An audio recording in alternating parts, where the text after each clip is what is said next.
Hello friends, welcome to Rathi's kitchen. நான் உங்கள் ஏமா பேசுகிறேன்.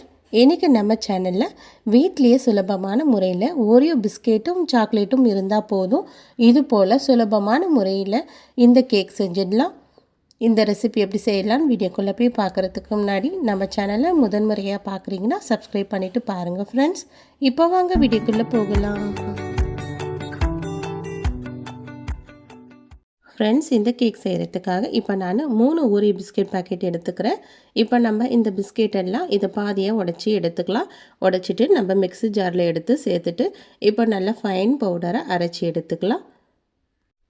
அரைச்சி எடுத்ததை இப்போ நம்ம ஒரு மிக்சிங் பவுலில் மாற்றிடலாம். மாற்றிட்டு இது கூடவே 1/2 ஸ்பூன் பேக்கிங் பவுடர் சேர்த்துக்கலாம். சேர்த்துட்டு இப்போ நம்ம நல்லா இதை கலந்து விடுறதுக்கு முன்னாடி கொஞ்சமாக பால் சேர்த்துட்டு நல்லா கலந்து விட்டுடலாம். காசி நல்லா ஆறின திக்கான பால் எடுத்து இது போல் சேர்த்துட்டு நல்லா விஸ்கு வச்சு இது போல் நல்லா கலந்து விட்டுடலாம். நம்ம கேக் பேட்டர் கலந்து விடுற பதம் இந்த பதம் இருக்கணும். நல்லா க்ரீமியாக ரெடி ஆகணும். இது போல் நல்லா க்ரீமியாக இருந்தால் தான் கேக் நல்லா ஃப்ளஃபியாகவும் நமக்கு வரும். இப்போ நல்லா இது போல் கலந்து விட்டுட்டு இப்போ நம்ம இதை பேக் பண்ண போகிறோம். இன்றைக்கி நான் மைக்ரோ அவன்லாம் எடுக்க போகிறதில்ல, இட்லி பாத்திரத்துலேயே தான் நான் பேக் பண்ண போகிறேன். இப்போ ஒரு கேக் ட்ரேயில் இது போல் கொஞ்சமாக மைதாவும் ஆயிலும் அப்ளை பண்ணிவிட்டு இப்போ இதுலேயே இந்த கேக் பேட்டர் எடுத்து சேர்த்துக்கிறேன். சேர்த்துட்டு இப்போ நம்ம இதை அப்படியே நம்ம பேக் பண்ணி எடுத்துக்க போகிறோம்.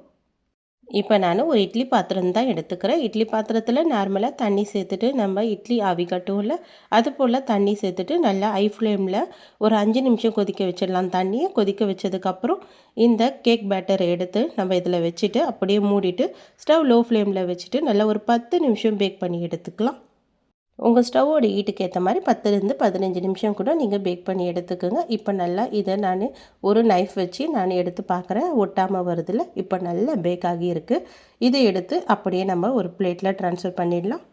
என்னுடைய மொபைல் கேமராவுக்கு இது நல்லா கேக்கு ட்ரையாக இருக்கிறது போல் தெரியுது, ஆனால் கேக் நல்லா மாய்ஸ்டராக தான் இருந்தது.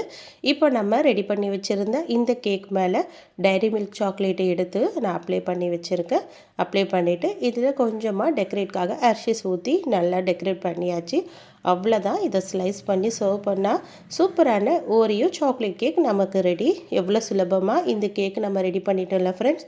கண்டிப்பாக நீங்களும் ட்ரை பண்ணி பாருங்கள்.